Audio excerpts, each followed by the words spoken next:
So disclaimer, the products that I'm going to show today are either products that I've used or brands that I've used. I don't make any money off these purchases, nor was I asked by the company to sponsor them. These are just things I know work.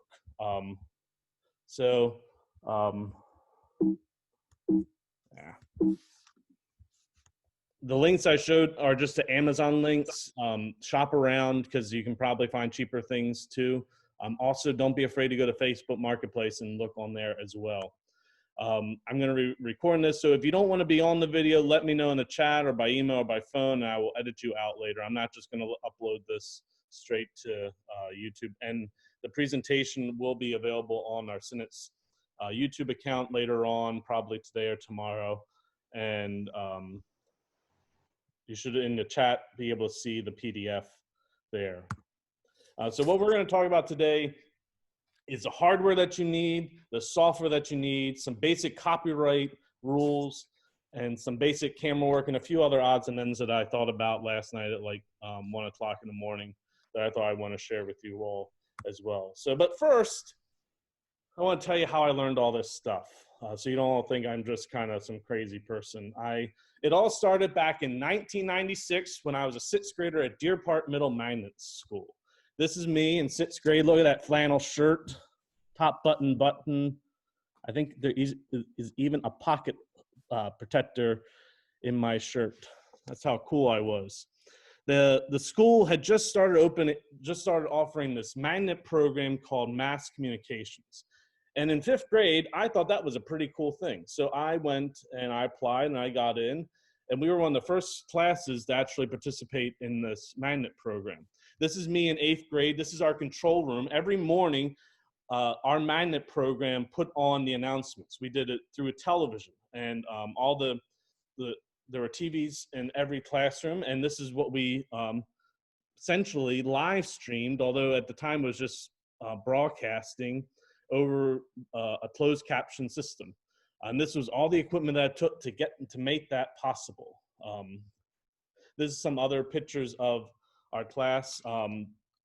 Those cameras there are, at the time, were like what you would see some newsrooms using.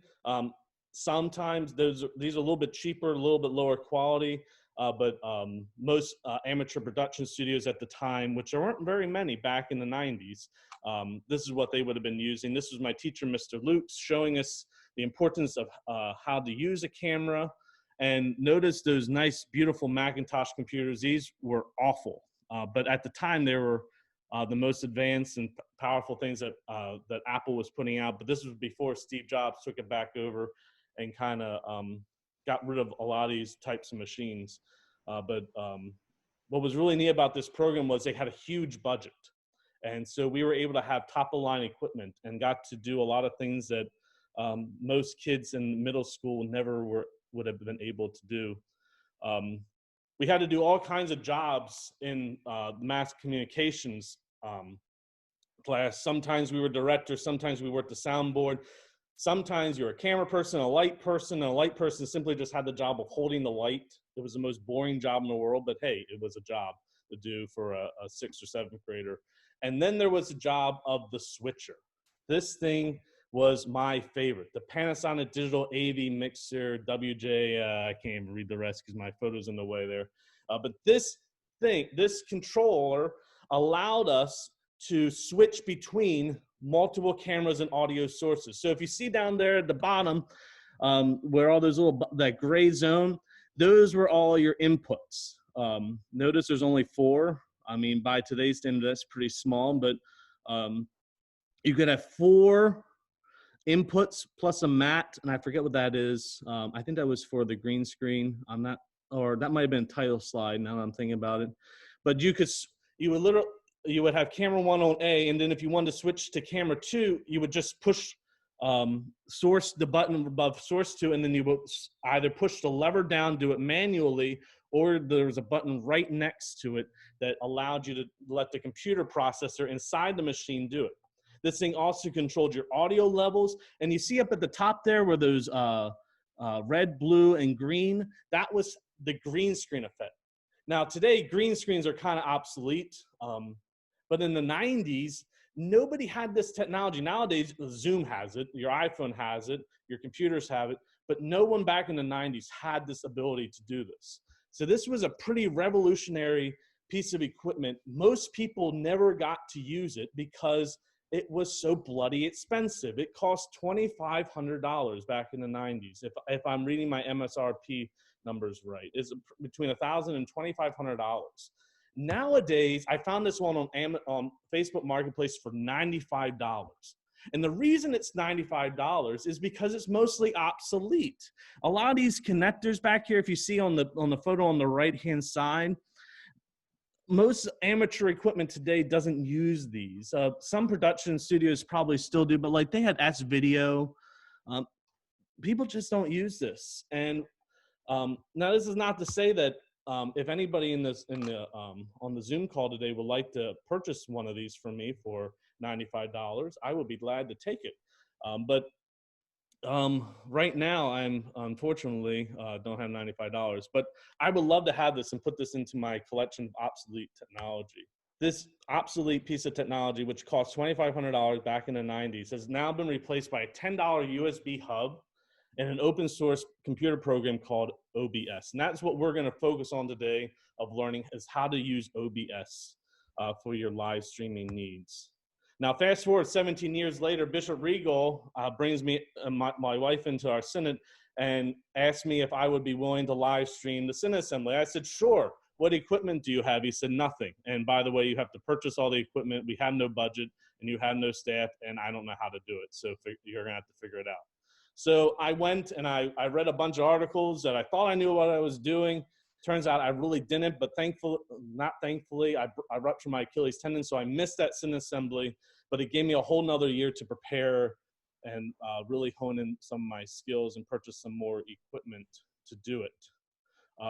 The thing I've learned about live streaming is you can either keep it really simple or you have to go all in. You either use your iPhone or you got to use OBS. There's really no in between, because the quality just will vanish. You won't have the kind of quality. These iPhones are great for live streaming, but you can't put text on the screen. You can't do a lot of stuff. OBS really allows, and you also, what I love about OBS is that you can at the same time stream and record it, so you can have a backup copy onto your computer, which is awesome. So you either have to keep it really simple or go all in. We're going to go all in today. But the problem is when people go all in, some people go a little too all in. This is from the Journal, the town newspaper in Martinsburg. The city of Martinsburg approved purchasing $45,000 worth of live streaming service and equipment. Here's some of the article. In keeping up with the demand to share, communicate, and connect virtually, the city of Martinsburg City Council approved in a special meeting Tuesday to purchase roughly a $17,000 live streaming package. This is the thing that allows you to the hosting service, not just Facebook, but they're going to use a special service. After having spent 6 months of quarantines and shutdowns utilizing Facebook streaming for its various meetings. The article goes on to say that the council also confirmed the purchase of audiovisual and teleconferencing hardware, as well the installation for council chambers and the conference room from Innovative for $28,225,000 unanimously. Total equipment costs $28,225.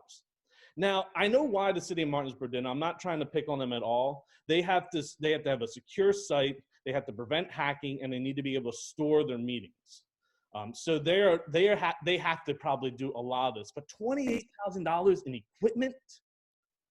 I don't have $28,000 of equipment. I don't think you have $28,000 of equipment lying around. I'm going to show you how to do this for under $500 if you buy all the equipment brand new. You can find a lot of this equipment used, which will help keep your costs down.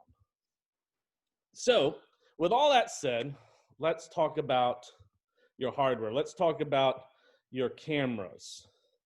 The most basic camera that you can use is a webcam. The Logitech webcam C920 is pretty much the industry standard for live conferencing, for live streaming conference meetings, right? It will work. It's cheap, $79. It doesn't require any kind of converters. So it's pretty much $79, and that's all you need. It works great if you're sitting at a desk and maybe a small room. You can pick up quality, but if you're trying to do Synod Assembly, it won't work. If you're trying to do any kind of worship stuff, unless you have the camera right in your face, it won't work. The quality is just not there. There's also some latency issues where it looks like you're kind of in this weird kind of slow motion video, and that kind of drives me crazy to just see that. So this will work. It's a really good camera. It has a really good microphone on it. We're going to use it a little bit later as I show you how I'm going to hook up some of this other equipment, but it just has some issues. And the other thing that I read on forums is you have to make sure that you go on and you turn off the kind of all the fancy automatic features. So I'm going to show you how to do that real quick here. So and see how the feed is. See this, you can actually see the camera here. Let me move my hand. See how it's giving this kind of latency thing. You can go into the settings here. You have to download this program. It comes with, you have to turn off autofocus and auto white balance, and then you have to adjust your white balance so that it doesn't look like we're in some kind of 1950 horror movie. And now you can, and sometimes it took away some of the latency, but it's still there. You see it as I move my hand. It's not a great camera, but it's cheap, $79. And that's if you buy it brand new. You can probably pick one of these up at Walmart or something, maybe even cheaper on Facebook Marketplace. So it's not the ideal camera. And the other thing is, every time you unplug the camera, all of your settings go away. So you have to go back in and redo it. The next option you can do is the old school 90s camcorder. I love this camera. This is actually my parents' camera that they had in the 90s. It's what we filmed all of our home movies on. This thing is awesome. I love this camera. It's a very, I don't know if it's just for nostalgia or what, but I love this camera. It works. But the quality on it is not the greatest. These cameras weren't designed to do Facebook live streaming. Quite frankly, they didn't really know that Facebook wasn't even a twinkle in our eyes. Live stream wasn't even a twinkle in our eyes. That was really just left for professionals. It really wasn't for amateurs doing this kind of stuff like what we're doing. These cameras weren't designed to do that, but they work. The only problem is, because it wasn't designed, you need to get this RCA connectors, because HDMI wasn't in existence. You need to get this into the back into an HDMI converter. So how do you do that? You need to get a square peg into a round hole. Gene, we have a situation brewing with the carbon dioxide. We had a CO2 filter problem on the lunar module. 5 filters on the limb. Which were meant for 2 guys for a day and a half. So I told the doc. You're already up to 8 on the gauges. Anything over 15 and you get impaired judgment, blackouts, the beginnings of brain asphyxia. What about the scrubbers on the command module? They take square cartridges. The ones on the limb are round. Tell me this isn't a government operation. It just isn't a contingency we've remotely looked at. Those CO2 levels are going to be getting toxic. Well, I suggest you gentlemen invent a way to put a square peg in a round hole. Rapidly. Okay, people, listen up. People upstairs handed us this one, and we gotta come through. We gotta find a way to make this fit into the hole for this, using nothing but that. Let's get it organized. Okay, let's build a filter. Better get some coffee going, too, someone. This is what I love most about live streaming, is taking equipment that shouldn't be used for what we're using it for now, and making it work. So what I love about this option is that it's free. Most people in your congregation, especially the kids in the 80s, had these cameras lying around their coat closets. You just got to go out and make sure you get the right equipment. But the question is, how do you get this onto into a modern day digital converter. And the thing you need is one of these fancy little converters. Now, you might think this is going to be a lot of money. It's $10 on Amazon. Seriously, this is awesome. $10 to make something free work. Why wouldn't you use this, right? Now, you got to make sure you get from RCA to HDMI. You don't want to go the other way. These are also great if your HDMI ports break on your TV. They actually have an HDMI to RCA, and you can actually switch over some of your stuff over there. I actually have a TV that I got for free off the side of the road. I bought a $10 thing like this, boom, TV fix. These are great, and they're cheap. You just have to have USB power, and it works. And so you don't even need to buy a camera, right? The only problem that I really don't like about these cameras, they were designed for amateur use. So your things like exposure, white balance, all those little things that you really need to adjust to make your live stream look a little bit better, improve the quality, you can't really do easily on these older cameras because people didn't care about white balance. They didn't care about the exposure. These were for home movies, not for broadcasting, production quality, worship every single week. So that is the only really downfall, is your quality will not be great. And if you want to see what I mean, go on to St. John's Lutheran Church Martinsburg's YouTube channel, look back in April, like for Holy Week and things, that's what we were using, and you can see the quality is just not that great.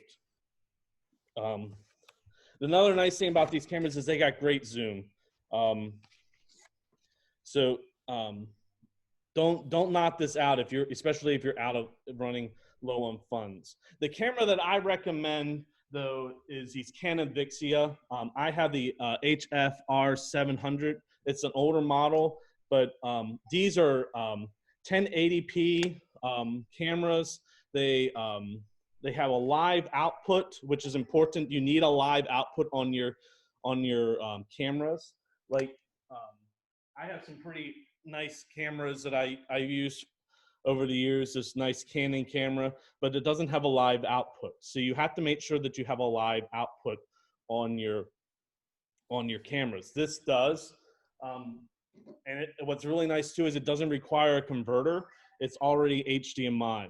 The thing I forgot to mention about these converters is your quality will go down slightly, because when you put things when you add in multiple converters, the quality always goes down. Now, you might be saying, well, what if I have one of those really cool digital SLR cameras? I have read some articles that say long-term use of the lens can actually damage it. I'm not going to tell you to go and get that, but that might be an option. You might have somebody in your congregation to have one. You might actually have one. Try it out, but please, please, please read the instructions and make sure that you're not going to damage your really expensive lens, because I don't have the money to replace your lens. But just make sure that you read the instructions and that the person who is lending you the camera, or if you're lending that camera, that you are comfortable with it, that it could get broken. The lens could break too. The nice thing about these Canon Vixia is they're cheap. I think I bought mine for $120. I saw them on Amazon. Let's talk about your cables. Actually, I'm going to stop this because I don't want to share. I want to show you what, there are multiple different types of cables out there. Typically, when you see this kind of cable, this is called an XLR cable. They normally have an end like this on it. They do make these kind of cables so that you can actually plug, it has this end and a 1/4 inch end. These are usually what I use because my soundboards I'm too cheap, and but this is what I typically use for audio, for my mixers, for my microphones. These are typically used with audio mixers, with microphones.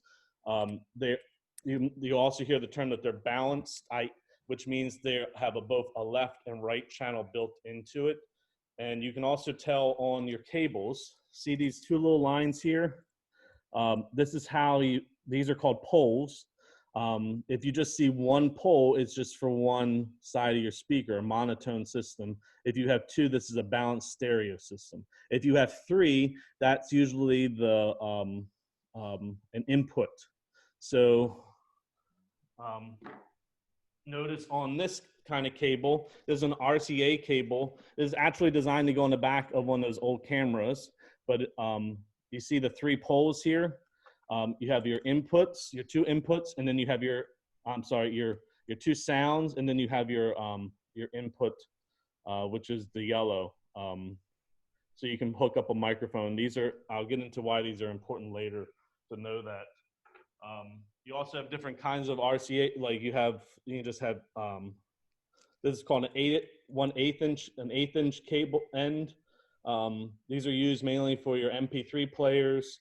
And you can get them with these RCA connectors at the end. You also have HDMI cables. You all know what those are, big square cables. Now, that Canon Vixia that I showed in a lot of these cameras, they can't fit that big of a connector in there. So they actually use these mini HDMI. So just when you're looking at your cables, at your cameras, make sure you know which kind of connector you can take and purchase that ahead of time. Be sure you purchase a couple because they break. And it actually happened once when Di and I were live streaming back in April. Our HDMI cable failed out for no good reason, and we thankfully, I am a hoarder of cables and wire that I could just go in my bag and grab another one out of there. And there's a whole bunch of links on that sheet that of different cables that I suggest getting. So cables are important. Know which, and it really depends on your system that you're using of what cables you need. So just you're gonna have to do like kind of an inventory of that. And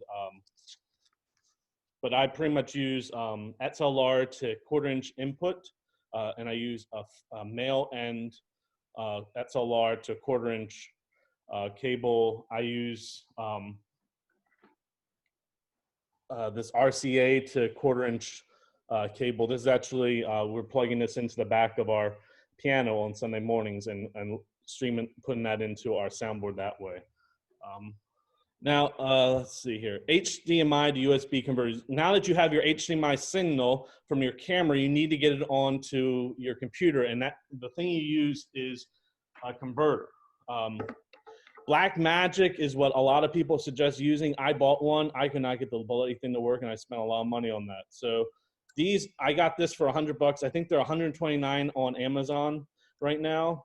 The links are in that document. There's also this HD video capture.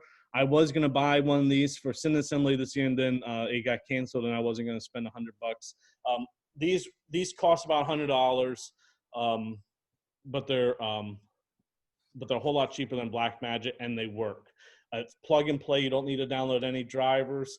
You just need to be careful. Dust can get in these, so get a can of air or be cheap. And if you're having connection issues, do that too. You can also, I have not tried this. I was actually going to try this at Synod Assembly this year and have like 3 cameras and have only one of these HD video captures. You can get one of these like switches. Oh, that's the same switch. I wasn't supposed to be that. You can get the same one of these switches, and what's really cool is you can either get a digital one that has, you can use like the remote control, or this other picture was supposed to be of a manual where it has different buttons at the top. You can that analog or digital.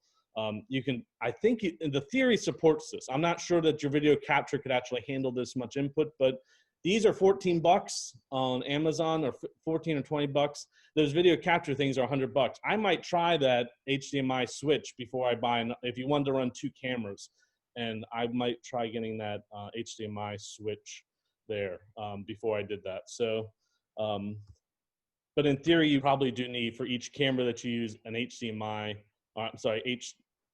HDMI to USB converter.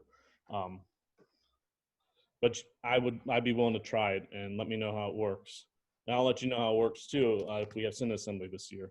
question is, can you bypass the HDMI to USB converter device with just getting an HDMI to USB cable? Your computer has to be able to convert the signal. That's the real issue of it all, is you need to be able to convert that signal. And I'm not sure that every computer can do it. I know my MacBook can't do it.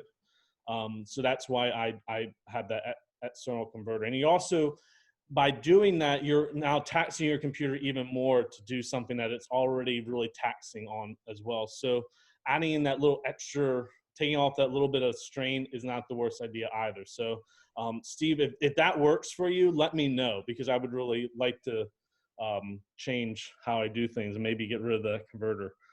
Soundboards. There are a whole bunch of soundboards out there.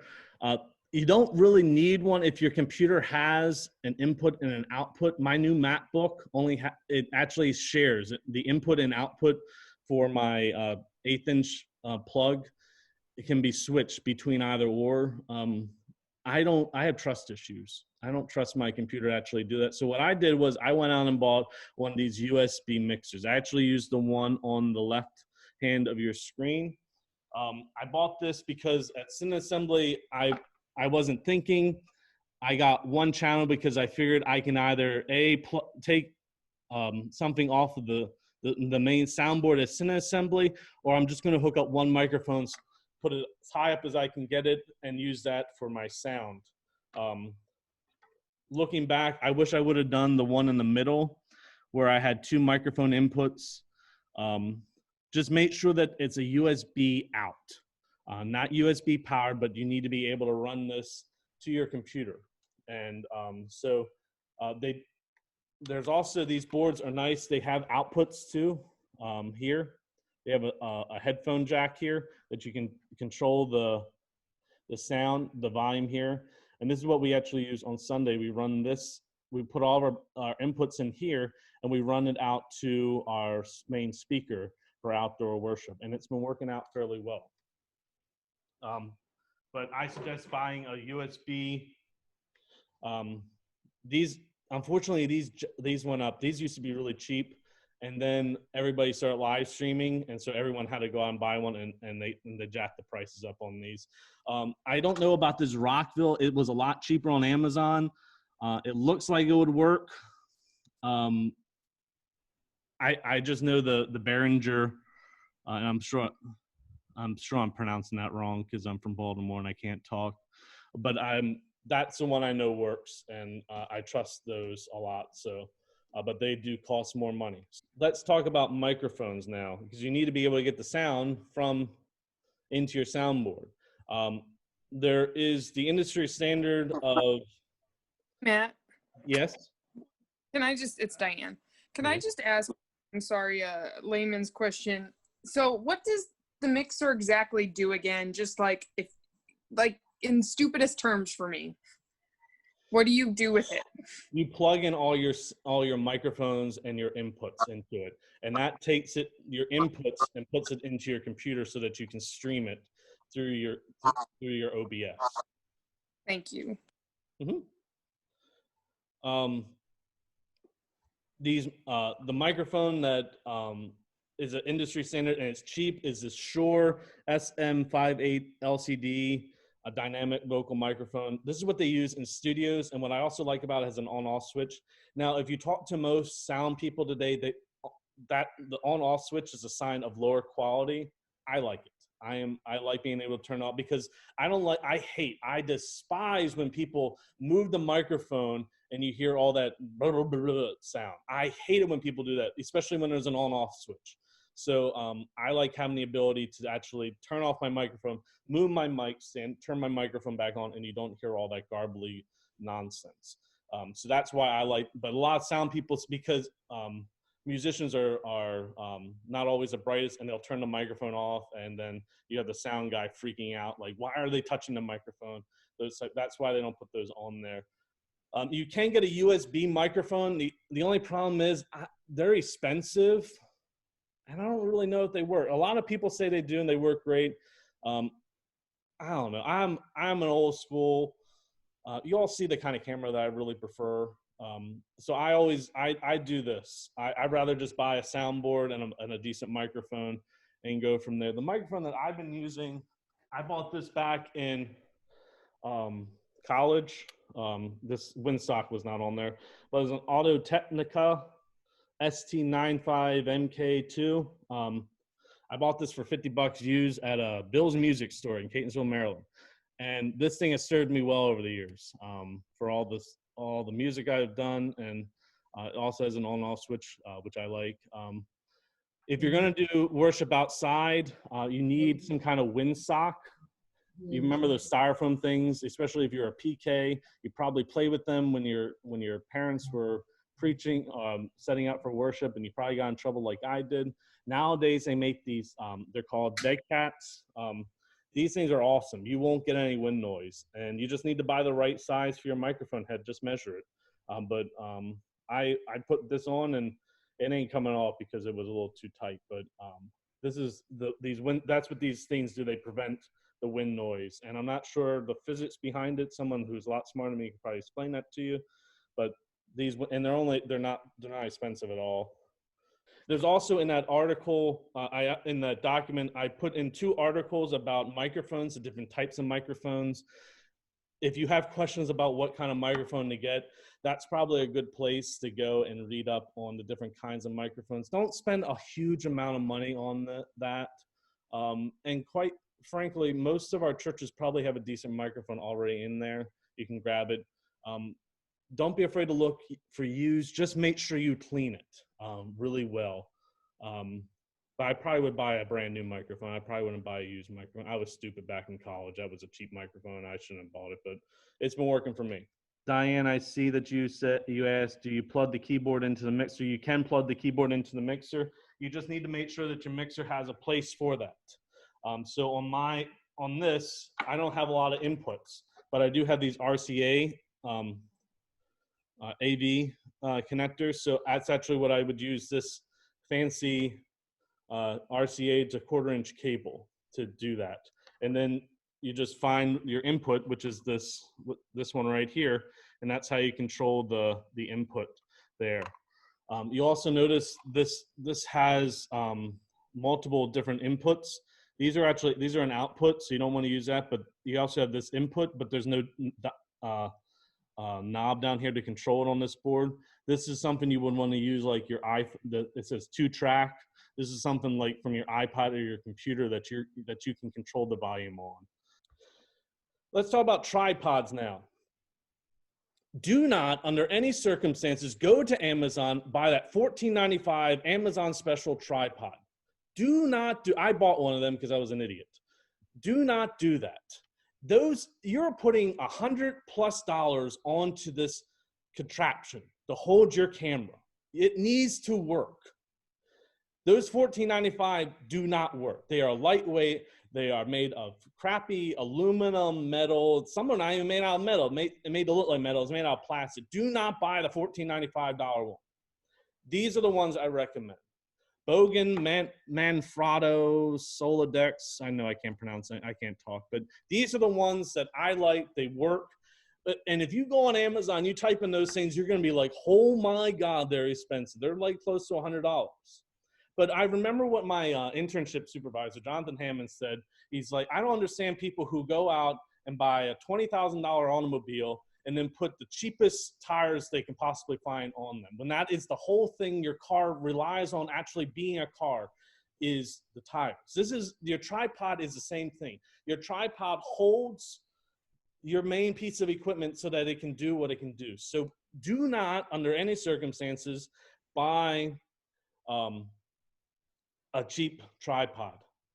Now, you don't have to buy new either. And let me see here. I actually got these, my tripods, I think I got them all free. One I actually pulled out of my parents' coat closet. This I got at a ham radio fest. Ham radio guys love these because they can put them up, they can put their antennas on if they're doing any kind of field work. This was actually broken, so the guy, it's kind of cool. He actually used solder and, there we go, and actually soldered a lot of these pieces back in. So he put the handle back on. This Manfrotto is probably my favorite because the quick release thing. So at the bottom of my camera here, you have this quick release tab, and so you can easily take your camera in and out. That's why I like these a lot. This is what we use in middle school all the time. It clicks in and it's secure. And you can buy, and if you buy this Manfrotto tripod, they sell these on Amazon brand new or used or for like $5-10 a piece. Actually, I think I bought 2 for $8.99. So that's the tripod that I would recommend. Buy used.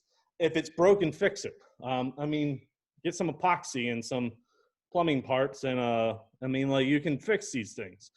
These tripods are designed for field use, so they're designed to be fixed. So don't be afraid to fix it.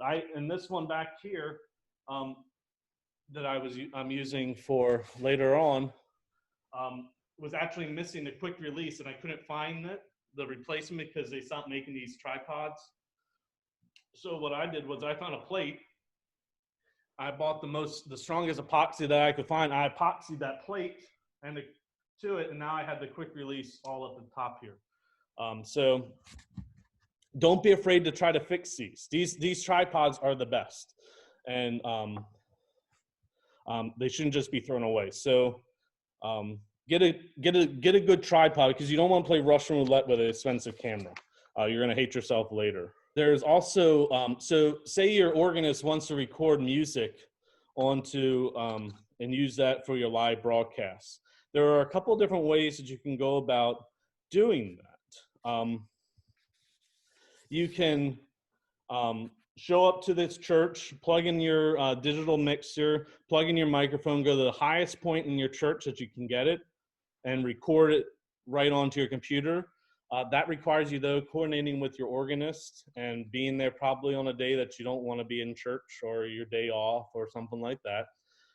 You can go out and buy, I forgot to grab it, it's in my desk drawer, like one of those digital tape recorders you can use that. Those work really good. The file sizes are really large, so you have to be careful with that. Your file size, it can really bog down your system. The thing that I recommend is your cell phone. These have really good microphones, and all you got to do is go to your voice memos and you hit record, put this on the shelf up at the highest point, and tell them to record it and send you the audio files, and then you just edit it down. That's what my organist has been doing. My choir director, it works. The quality's not amazing, but it's not bad either. Remember, you're amateurs. We're amateurs. We're not NBC or ABC. I really just recommend using your iPhone, and you already have it. And you don't have to buy it. Your iPhone or your Android phones. Their smartphones are great for recording audio.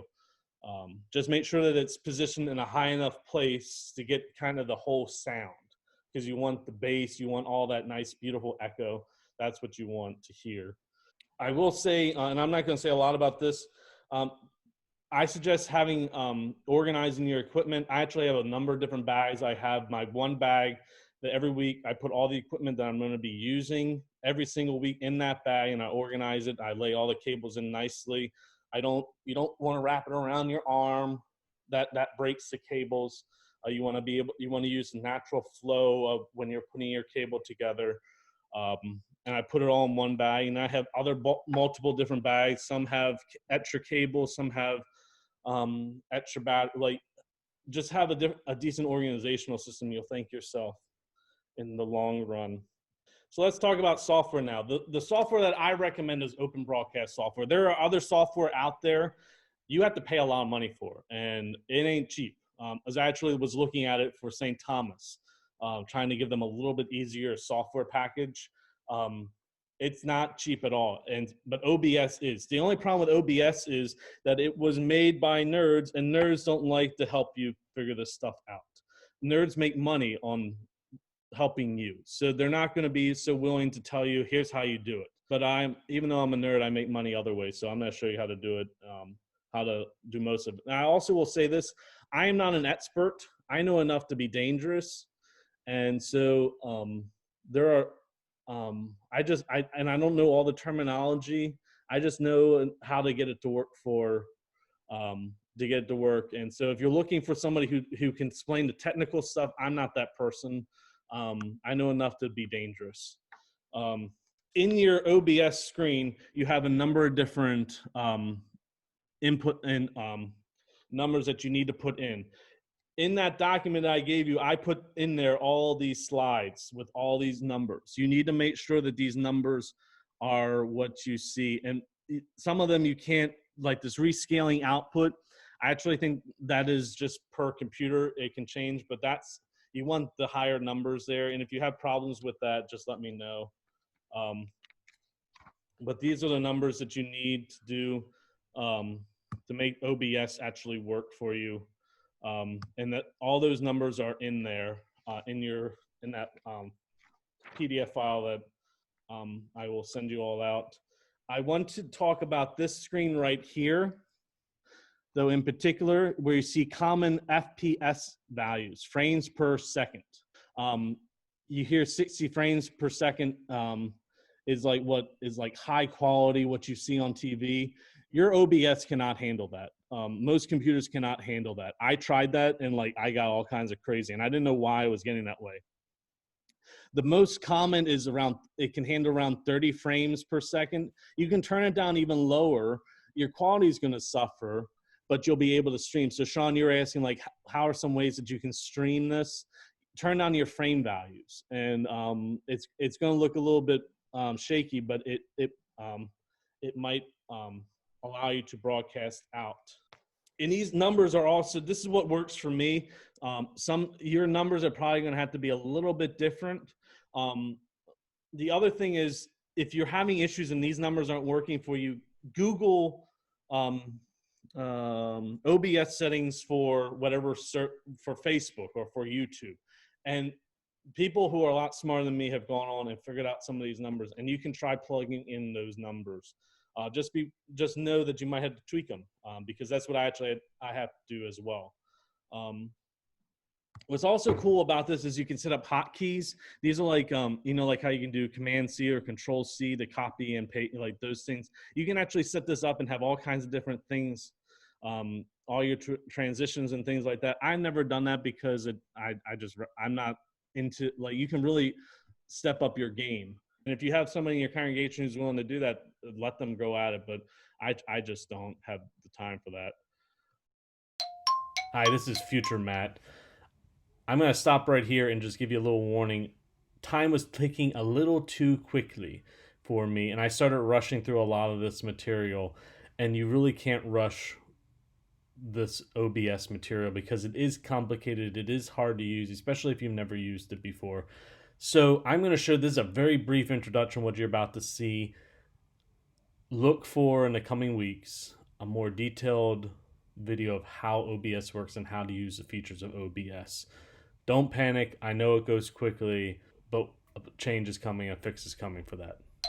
So this is OBS. Over here, these are your scenes. These are the sources in each scene. And this is what your audio input is doing, and this is how you start all your streams and things like that. So this is the screen. I think what we're going to do is I'm going to show you how to hook up all this stuff now. So you're going to take your camera. You're going to have your tripod. I'm going to insert my camera in here like that. Now you need to connect to your HDMI.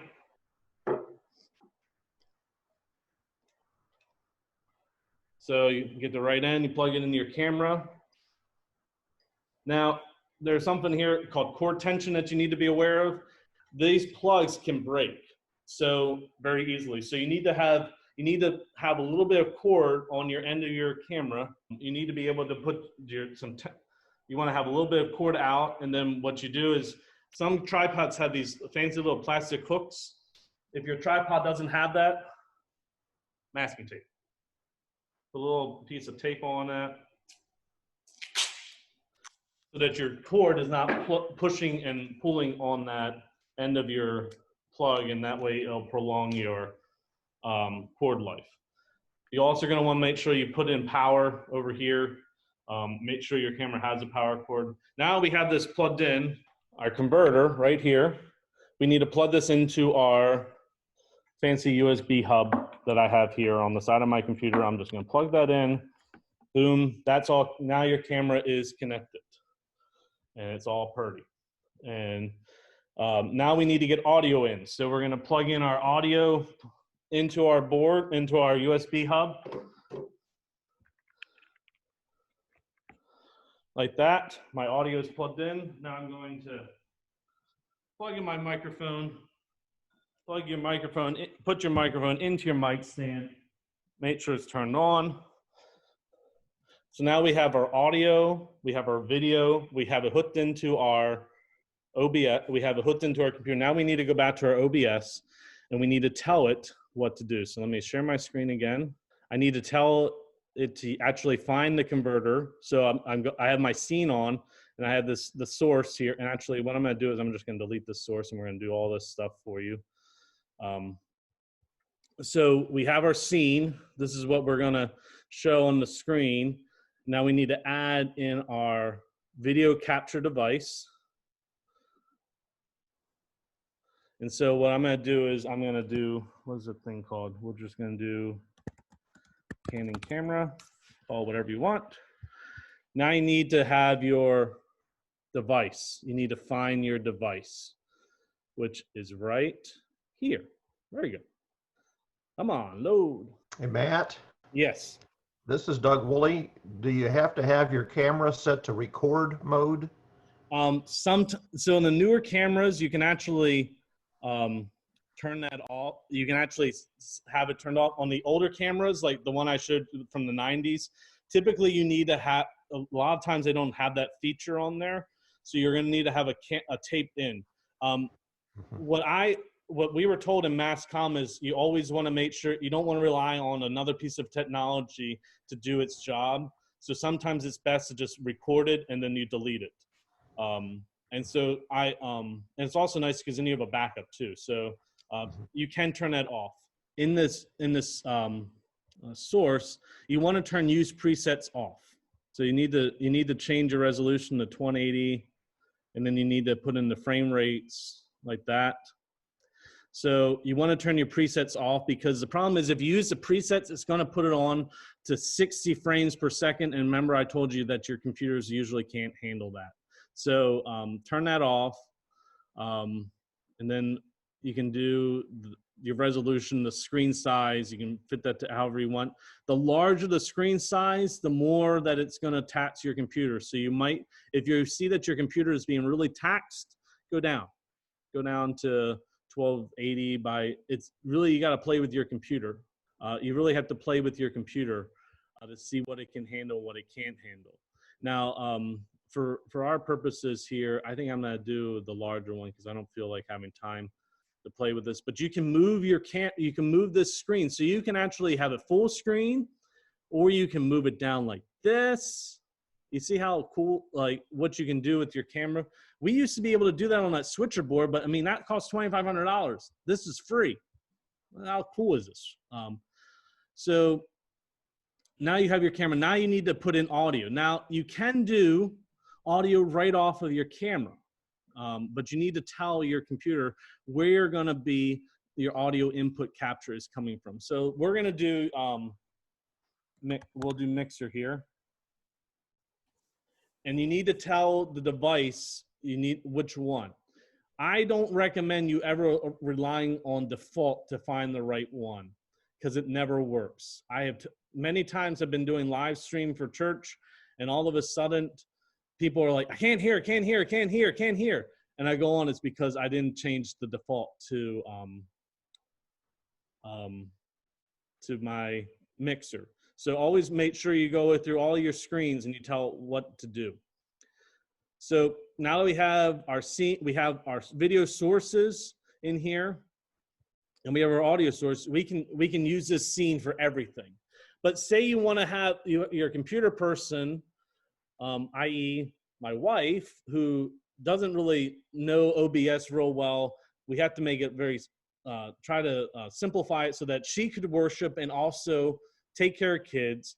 and run OBS and all those types of things. And so we both could do that. We need to keep the system simple. You can have set up multiple scenes, and you can just run through for each scene, you can be a different part of the liturgy. So like we have this is how we start our live stream every week. Church starts at 10 o'clock, so I go live at 9:55 with this welcome screen. And then once we start, we have a prelude. And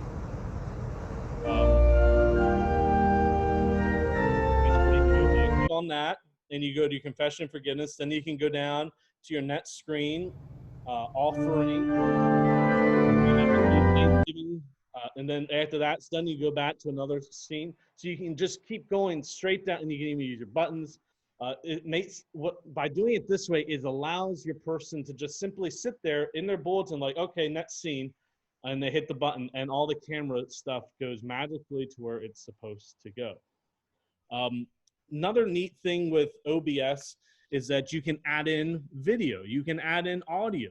So on here, let's see here, you can add in images, you can add in a web browser. A lot of this stuff I don't use. You can do text.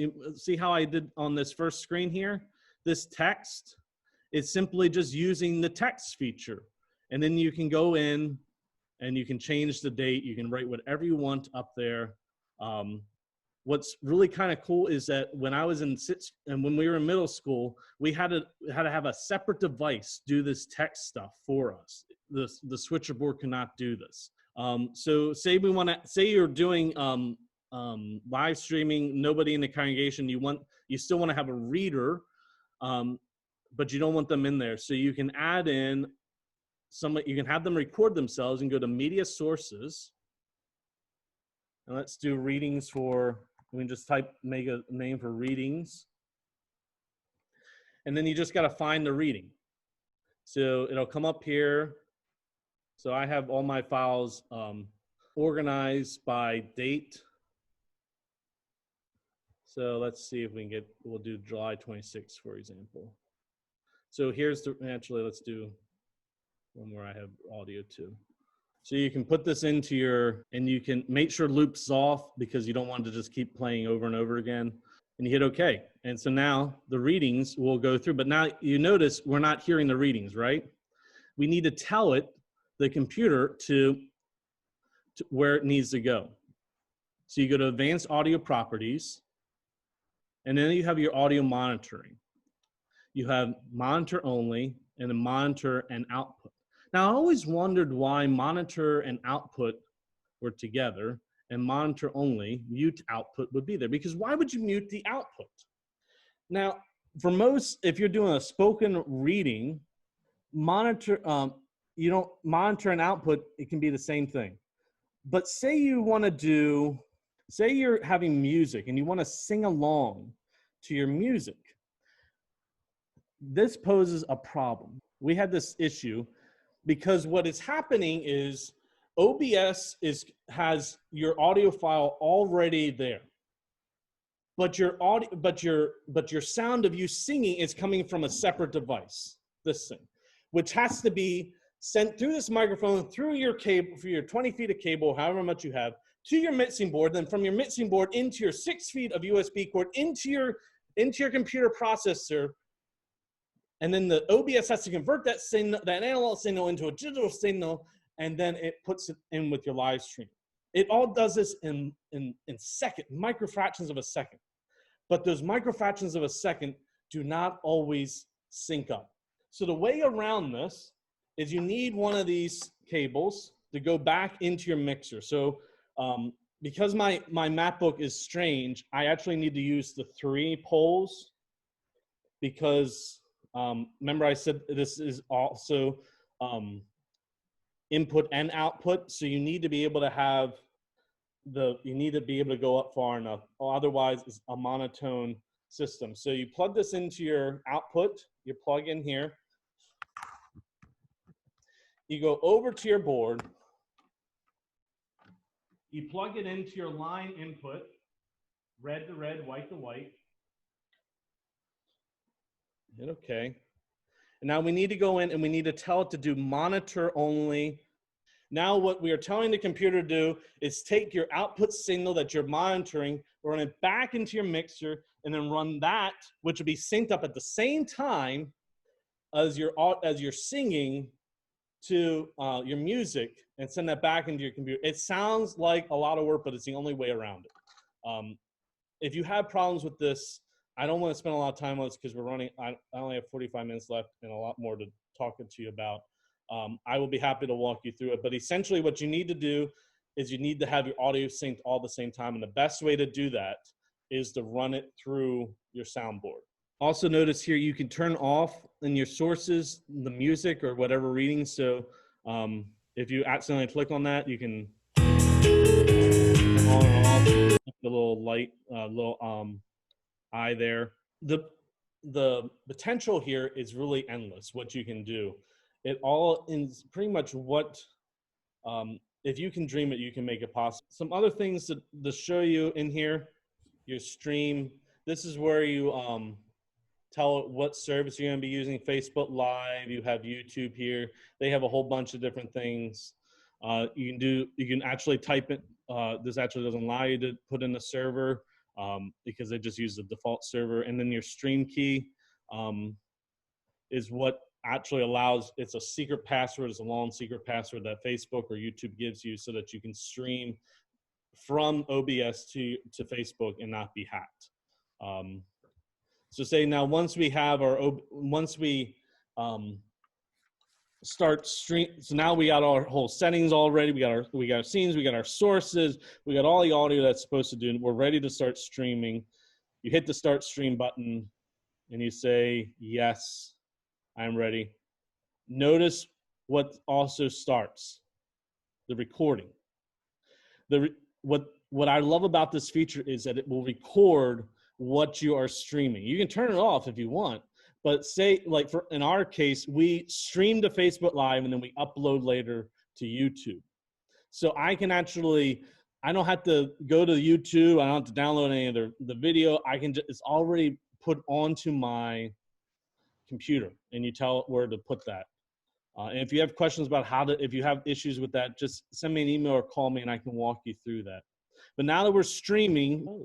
Yes, Matt, if we're using the Canon Vixia camera, like I have, do we need to necessarily have an outside microphone, or can we use the audio from the Canon camera? You can. If you're outside, that's like the only issue that it would pose because that microphone doesn't have a wind guard on it. So you would have to use an outside microphone, and you can actually plug in a microphone to your Canon camera. You can get like, there's a whole bunch of ways you can do that. There's an actual input on there and do it that way. But the microphone on the bottom of the camera here, it does not have wind protection, so you're going to get some noises. But if you're inside, yeah, you could eliminate your USB soundboard and just use the Canon camera. That is a good point. And it's a really good microphone. It's so once you go into your Facebook, you're going to click on the live button, and so in here you have your stream set up. This is the server that you use. It's a default, so you can just use what OBS tells you to use. This is your stream key. You do not share this with anybody. Oh shoot, I shouldn't be sharing it with you all. So this is the stream key that you want to use to put into that little box in there. Copy and paste that. Under settings here, you can see this box where it says end live video as stream stops. Sean, you mentioned if you have bad internet, how can I still stream? Make sure, I don't care what your internet speed is. And in the Eastern Panhandle, we have decent internet speed. Uncheck this box, because if your live stream at all goes down on your computer, and you see how crazy my computer is being right now, you could lose your all this work you just did to post this. So take end live video as stream stops off, turn that off. Another interesting thing, and you might not all know this, okay, it's the show dial-in number. You can actually have your folks call in to Facebook Live. You give them the phone number, and then there's, and it's the same phone number every week we learn. And so we want to select, United States. It's a toll-free number too, which is big. And then you tell them to dial this access code. And you put that in, and they dial that access code. It's just like doing a conference call, and they can listen. And the people that we've had used this say it works fantastic. So Sean, this is another way you could do for people who don't have great internet, is to have this access, is to use this Facebook Live call-in feature. The only problem is that this access code changes every single time you refresh this page. So if you got to be ready to go, for one thing. And you also, if you have a lot of people doing this, you got a lot of stuff going on Sunday mornings. I would suggest having a phone tree set up where you call one person. That's actually what we do. I call Jack on Sunday morning at 9:45 and say, "Hey Jack, here's the access code. Call your peeps," and he would give that number to all his peeps, and they would call in, and it was great. It worked out really well. And it's free, and you don't have to run our program or anything. So there is that option there as well. Put in a live video title, put in something, this is where you want to put in all your credits, your welcome message. I use the same one every single week. This is the video description, the special music, the license number that I have to actually stream this, and this is my title down here. And I leave this in there. It's a quick, easy way to just copy and paste, and I don't have to think about it. I just want to really say is, remember this photo I showed? All this equipment in here, and it's a lot of equipment, and this room was not very large. All this equipment is what it took to broadcast our announcement show every single week, or every single day. All this equipment now is in OBS. I mean, this is how far we've come since 1996, 1999. We have pretty much eliminated all this extra equipment and made it so that you can do this. This is how far we've come in technology. There's a couple other programs that you might need to do live streaming. One is Adapter. I'm not sure there's actually a PC version of this. So what Adapter does is it converts files from, you can do images, you can do audio, you can do video. It converts it to a file that you can easily, that is a different file format. OBS only recognizes certain file types. So having Adapter is a lifesaver. When someone sends you a weird video file type, you can convert it in there to a file type that OBS likes. I use it all the time. It was free. They asked for donations, so if you got some extra cash, do that.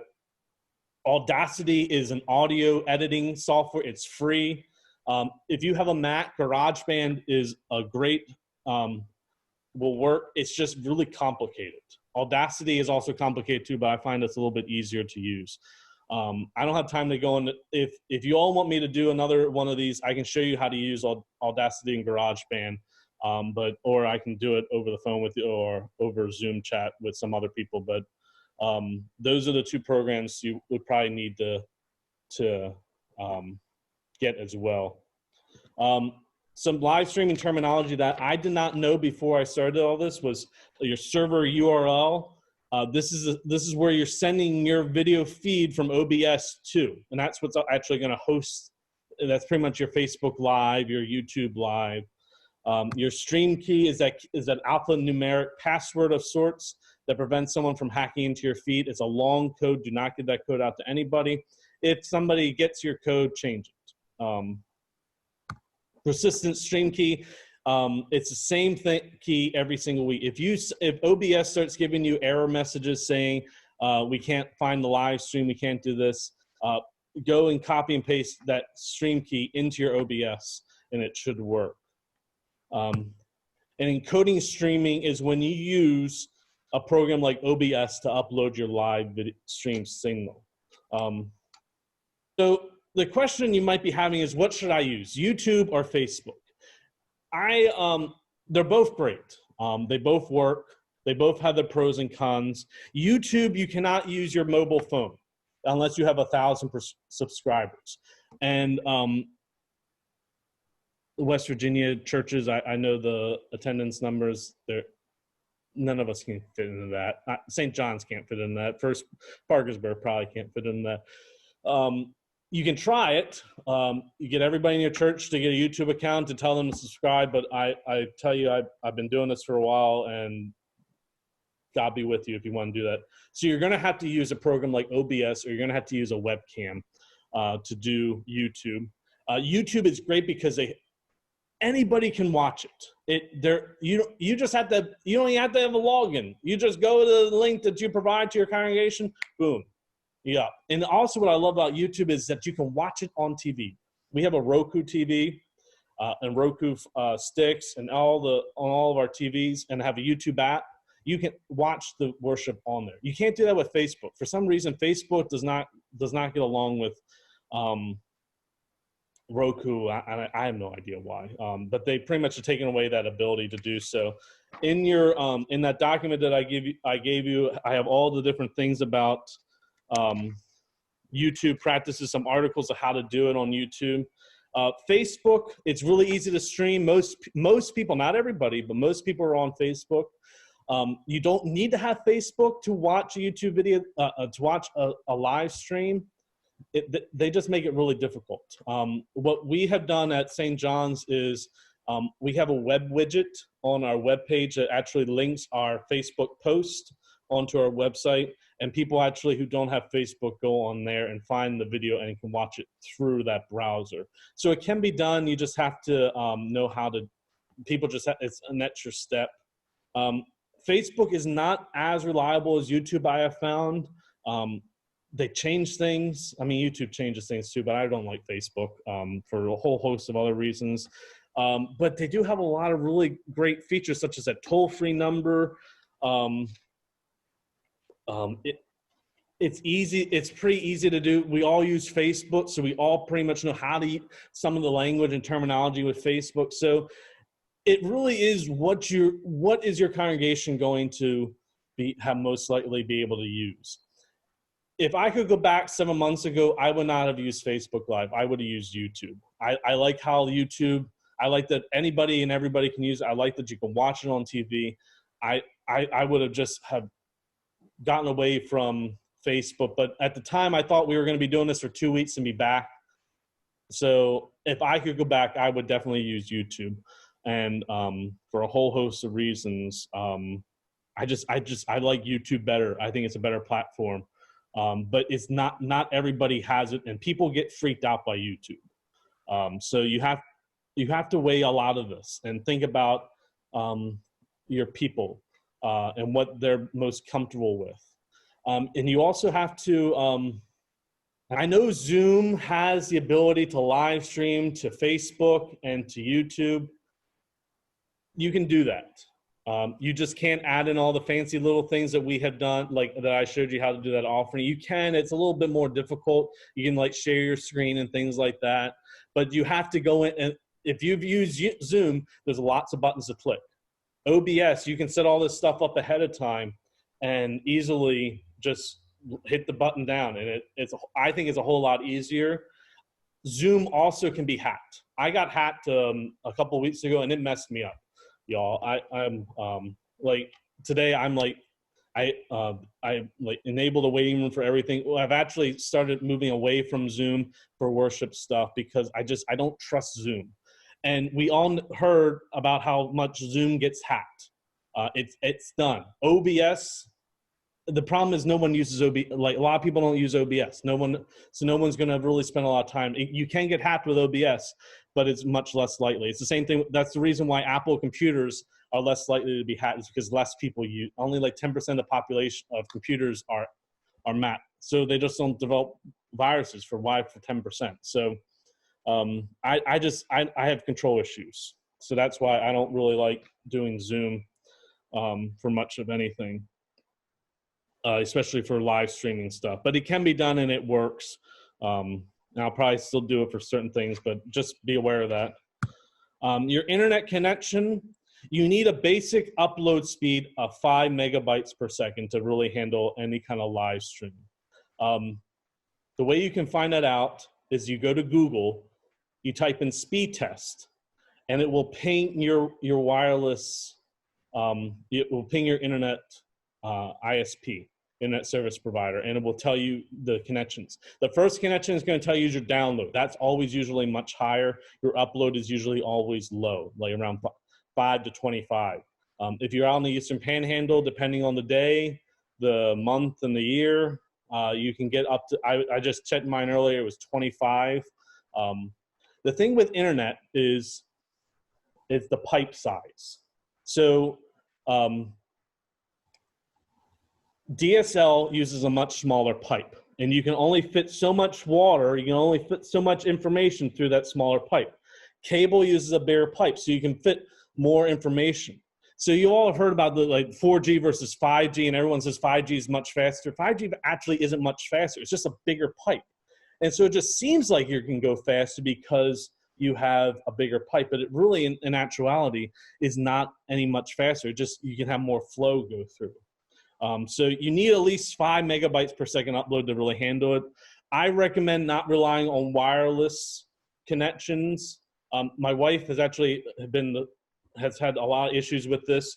Wireless signal uses is called RF signals, radio frequency signals. It's what the computer reads for that signal. 802.11 is the frequency. The problem with RF frequencies is that anything can disrupt it. Person with a pacemaker, a car, even a person in general. Somebody walks in front of your RF frequency and it can interrupt it, especially with these low power 802.11 Wi-Fi signals. Anything can interrupt that signal. So what I always recommend is plugging your computer into the back of your modem. Now you're probably gonna be like, well, that could be like 200 feet of cable. Well, that's not bad. 200 feet of cable is pretty cheap on Amazon. I actually bought, I think I spent between $15 or $25. I know there was a 5 in there somewhere. Get yourself a spool holder and then just run your cable from your modem to your computer. We really were West Virginia, and the fact that we didn't have cable over at St. Thomas, but we had it over at our house. So I ran 200 feet of cable from my house across the parking lot into St. Thomas, and that was how we did church every week. And it works. And I checked with a friend of mine whose dad works in internet and wire and all that fun stuff. And he said, as long as you stay under 200 feet, you won't have any line loss. Once you start going above that, you start to have line loss. But if you really under 250, you're not going to really notice much line loss. You're not going to notice much speed loss. Now, if you go up to 400 feet, then you're going to have an issue. But really stay under 250 feet and you should be fine. And that Cat 5 cable is cheap. And just make sure you have a way to connect it to your computer. My new MacBook doesn't have a port, so I actually had to go out and buy one of these fancy little dongle things. So let's talk about copyright. I actually emailed 1517 Augsburg Fortress, and this is what they told me. Both versions of Sundays and Seasons come with the full Augsburg Fortress Liturgy license. This covers liturgical music and texts under copyright to or administered by Augsburg Fortress for print, projection, streaming, or podcast. You all have probably heard that they stopped that large license where they just were covering everybody. Everyone's kind of upset about that. But Augsburg, they can only do that for so long before they start losing money, because what Augsburg does is they pay the composers who wrote all this music a small stipend for that usage. And so they were just covering that cost, but now they pretty much have reached a point where they can no longer cover that cost. That's why they took away that broader license. So now it's really only for the stuff in their liturgies that's covered under the Augsburg Fortress liturgy license. They recommend you going to one license and purchasing a license. Here's the chart that I pulled off of one license.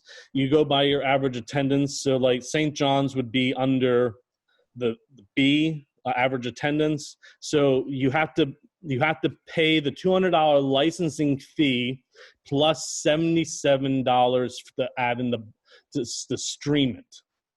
So that's $277 to one license, plus you need to use your liturgy license. You need a liturgy. If you're going to use any Augsburg Fortress liturgy, you need to have an Augsburg Fortress Sundays and Seasons subscription. So if I was using St. John's, for example, it would cost $305 to do Sundays and Seasons plus $277 to one license, which is a total of $582 a year.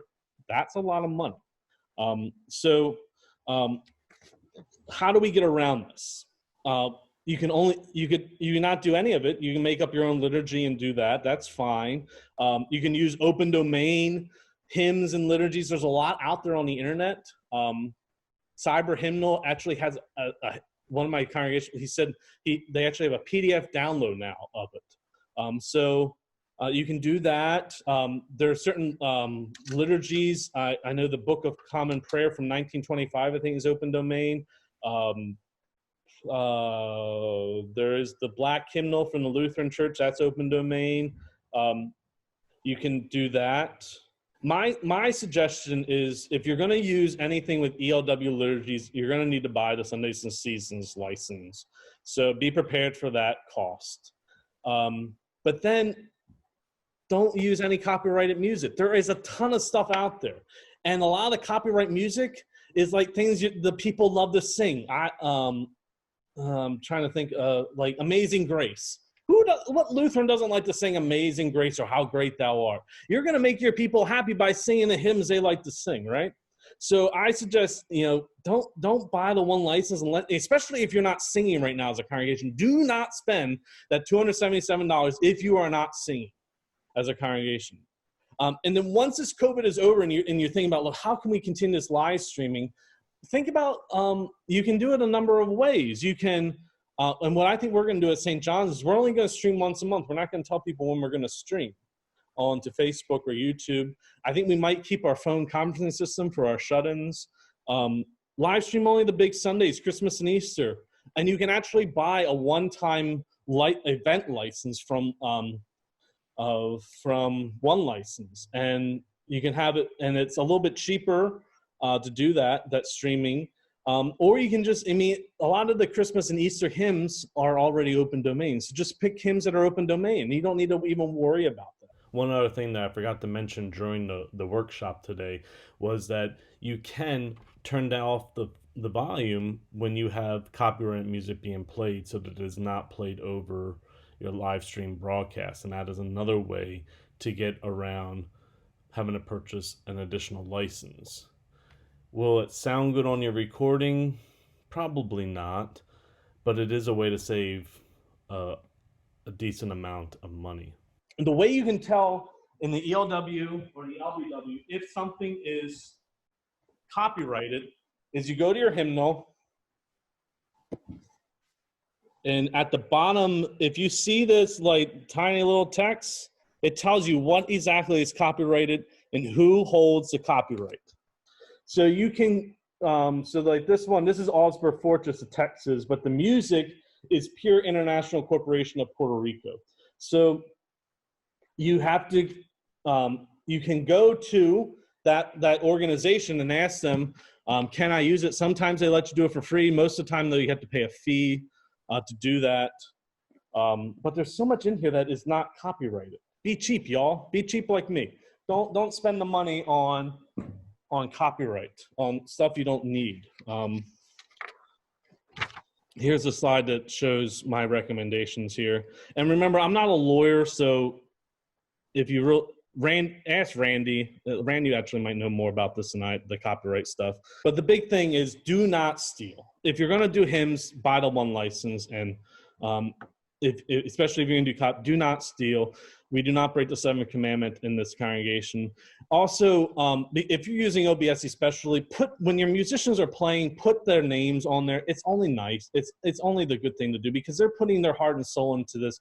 They deserve credit, especially because you're not going to probably see them playing as either. So give them credit where credit is due. That is the biggest thing with copyright that I want you to remember. Also, make a checklist for going live. This is the checklist that I use every single week.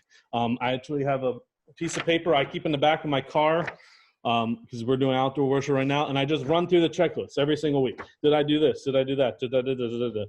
Make a checklist. You'll be so. And my wife told me for months to make a checklist, and I didn't do it. And the first week we were back to outdoor worship, nothing worked with our live streaming. And so I went and made a checklist, and I haven't had any issues really since, except for last week, but that was a whole nother problem that was not my doing. So make a checklist. You'll be surprised how easy that is. I mean, pilots and truck drivers use it before they start driving, so why shouldn't we? There's some basic camera work that you all can learn.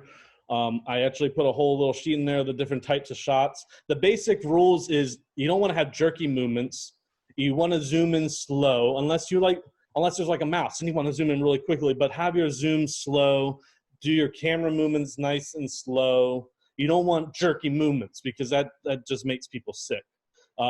Always check your white balance and your exposures to make sure that you're not overexposed or underexposed, that you're white balanced. The thing with these older cameras is they don't have functions for that, the white balance. Your exposure, you can't really adjust too much. But the way you can do the white balance is before you turn on, you aim it at your light source, you turn on your camera, and it will hopefully white balance. Sometimes, not all the time. These cameras just weren't designed for production quality. So unless some have it, but most of these older 90s cameras do not have a white balance feature. Make sure your light source is always behind the camera, and if you want a steady shot, you're gonna have to use a tripod, or you can get one of those really cool gyro things, but that costs money. So stick with a tripod. You'll thank yourself later. There are some dongles that I think, especially if you have a MacBook Air like I do. And notice I didn't tell you what computer to buy because I really don't know what the best computer is for your needs. I have a MacBook Air. I found that it's a really good computer for this kind of stuff. The only downfall with MacBooks is you need all these freaking dongles now because they took out all the ports to make it thinner. So you're going to need a USB hub. This hub that I put in here and shown on the screen is the one I use every single week. It's great. It has an HDMI output. So if you're connecting this to a projector, say for like confirmation or something, you don't need a separate dongle for this. You can just use that, which is really cool. It also has a place for your photos to pull your photos off of your SD cards, things like that. You're also going to need a USB-C to Cat5 dongle. These extension USB cords are really important to have, especially if you're doing your camera is further away from your computer. So, and they're cheap on Amazon. You might want to pick up one or two because they do break as well. If you don't have a MacBook Air or USB-C connection, you can get one of these USB hubs. I can't find the one I really like. I think this would work, but I have never tested this one, so take it with a grain of salt. It had some decent reviews on Amazon, so that's why I threw it up there. There's also, if you're doing outdoor worship, and I actually can't take any credit for this, my good friends Jess and Jason Felici recommend this stuff, and it works. This speaker is awesome. It has battery life. It's lightweight. You can literally pick this up with your index finger. I did that on Sunday to prove a point. It is awesome. I highly recommend that speaker if you're doing outdoor worship, and it's loud too. It's got some kick. And you also can, if you want to do like drive-in movie type of worship, this low power FM transmitter. It's cheap. I think it's $79. That's the transmitter you want. And what's really cool about these two pieces of technology is they have inputs that you can run from your soundboard, from your headphone jack into these things. So you can actually have some decent, you don't have to have separate audio systems, which is another reason why I really suggest getting like a USB soundboard for any kind of live streaming purposes. So, I feel like I've talked for 2 hours, and I have. So, I'm sorry I really kind of raced through this because there's a lot of information. Tim asked about how will this work with a wireless microphone. As long as you plug the receiver into your USB soundboard mixer, it will work fine. And I'm cheap, and Another thing I wanted to talk to you about was your microphone. You don't want to buy one that's made out of plastic and lightweight. Microphones need to have some weight to them. That's usually how you know if it's a decent size microphone. So if if you go and get a cheap, if you go and get a cheap microphone, you're going to get cheap audio. So buy a decent microphone that has some nice weight to it. A lot of the wireless microphones, you don't go cheap. You're gonna have to spend some money. They're like from Shure or something, is what I would. Steve, you asked, how do we obtain a password key from Facebook Live for use in OBS? When you go set up your Facebook Live event, when you're actually in that screen that I was in earlier, it will actually give you the stream key that you're going to need to use. Any other questions that you all have? I know I've thrown a ton of information. I'm really sorry about that, but had to take 4 years and put it down in 2 hours. So hearing none, you all are either really, you're all experts now on this, or you're really just confused like I am. And I'm also very happy to always work with you with, if you have issue when you're doing your OBS, I can walk you through stuff. The thing, probably the most important thing is to test it, and then test it again, and then test it like a fourth time. And then when you're pretty sure it's working, do another test, because like you can, like, as I showed you, you think everything works, and then all of a sudden it doesn't work. So that is the fun part of this live streaming, is you have to really think on the fly, and because everything can work and then all of a sudden it not work. Variables change, and computers don't always do what you want them to do. So, and a lot of times we're making computers do what they weren't really designed to do either, a lot of this stuff. So thank you, Matt, for this. That was a lot of information at once, but you are going to send out some of it. You said you typed up, or? Yep, and I'll send it all out to you later today, so you can send out to anybody who wasn't here, and I'll get the video up later. Yeah. Yeah, we really appreciate you doing this. Are there any questions from anybody else? Don't be shy. We still have 5 minutes. Yeah. Any other comments? Okay. I just want to say I was there for all of this the past few months, and I had no idea what was going on. So I just wanted to say, be graceful with yourselves. My husband asked if I was actually going to sit in on this, and I'm like, yeah, I have no clue what you were doing. So I just wanted to say, be graceful with yourselves, people. Yeah. Yeah. I almost feel like I needed a course before this course. So, because I don't even know what those things are that you're talking about. So, and the thing is, this stuff is not is complicated. I remember the first time I sat down and read some articles, I'm like, oh my God, they're saying things I never even heard of. And I've been doing this since like the 90s. And so this stuff is not easy. And I hope I made it simplified. I hope I simplified it enough for you all. Maybe we should have a class. I think you did a really good job. I really appreciate it. I also want to thank you, Matt, for being our guinea pig of these, the first one of these sharing of our own knowledge with each other. So we really appreciate that as well.